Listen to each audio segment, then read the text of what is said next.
All right, what are we driving today? Can't take the Focus, that's the wife's car. Could take the Suburban, but I've been driving that a lot lately. I've been neglecting Goldie a little bit.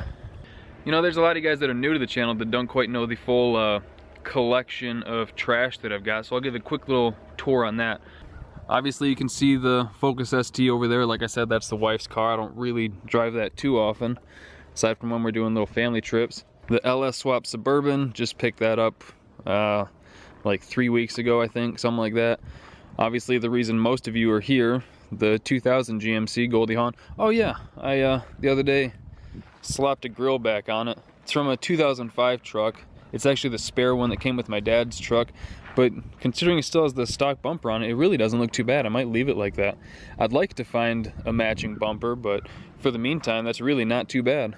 It's a little cracked. Well, it's way cracked because this piece is completely gone, but it fit with zero trimming.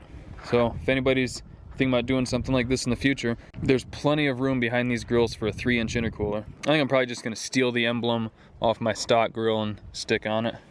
Anyway, let's continue the tour. And there's the Dodge W150 that you've seen in a few videos, and a lot of you guys did not like because it's so rusty, but I picked up for 900 bucks about, I think it was about 4 years ago now. This thing's been a great plow truck until I took it off because I wanted to do a little off-roading with it, but it's just been sitting, much like this Fiero. This is one of only like 4 vehicles I've ever actually taken the time to paint, and this is why I don't paint them, because once I paint them, they end up just sitting or I sell them. But this is an 85, 86, 85. I always get the year wrong. It has the V6, 4-speed manual. It's a pretty fun little car. Really all it needs is just little odds and ends here, the interior finish, putting back together a radio or like a block off plate or something like that, and really just to be driven.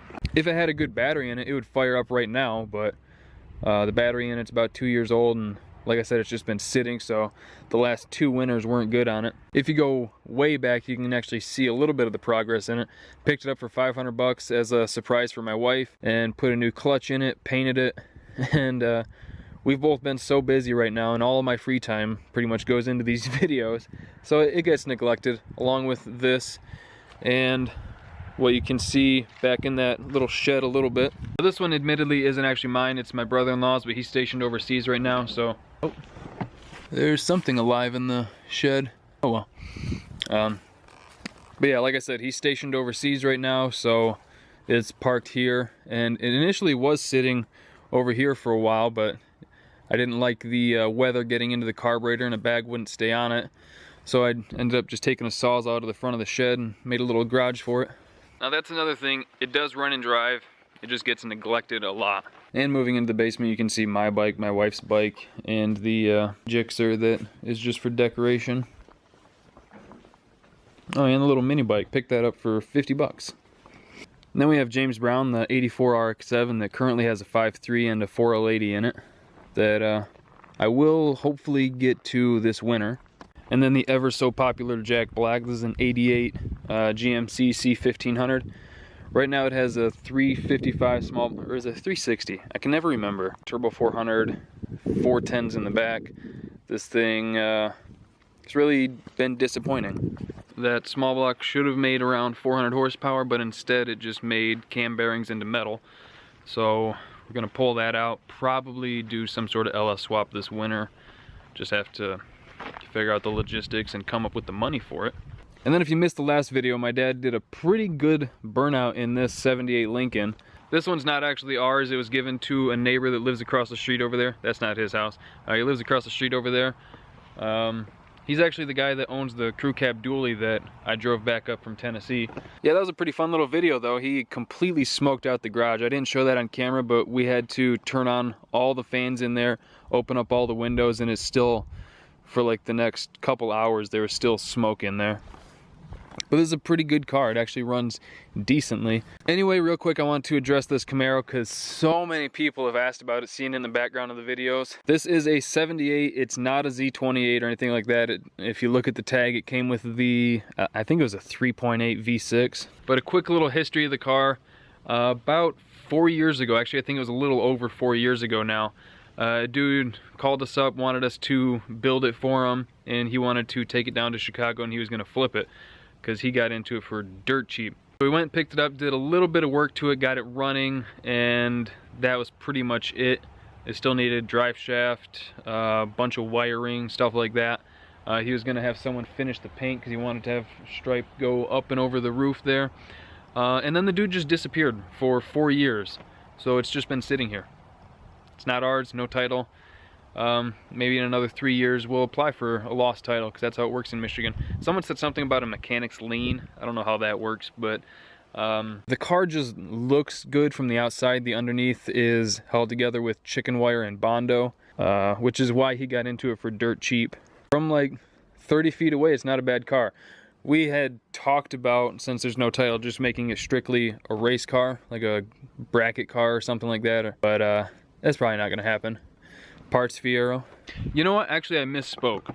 With this, I was thinking about LS swapping it, but now since I'm going to have Goldie Hawn as pretty much a full-on street truck, if things go right, and then I'd like to build James Brown on the other side of the motorhome, of course. I'd like to build James Brown as mostly a drag car, a little bit of a street car. I'd like to drive it around every now and then. Since I'm gonna have both of those, I wanted to let my dad kind of decide how this build goes, because I'd like him to drive this when we go to the track, because I think that'd be cool.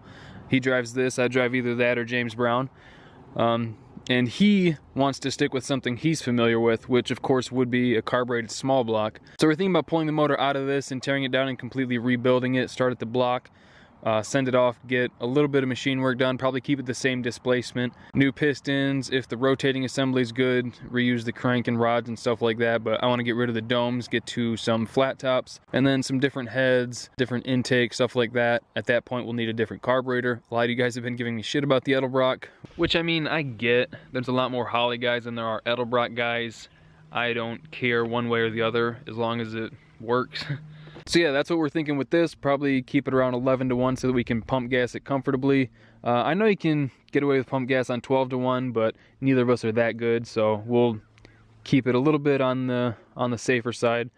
Just do like 11-to-1, maybe 10.5-to-1, who knows. With us, things change so often, and I'm sure you guys have picked up on that. But yeah, that's kind of what we're thinking on that. I think it'd be cool. I think it'd be a lot of fun, have us both have something at the track. And then this, like I said, it has the 5.3 in it right now. Let me see if I can pop the hood on it.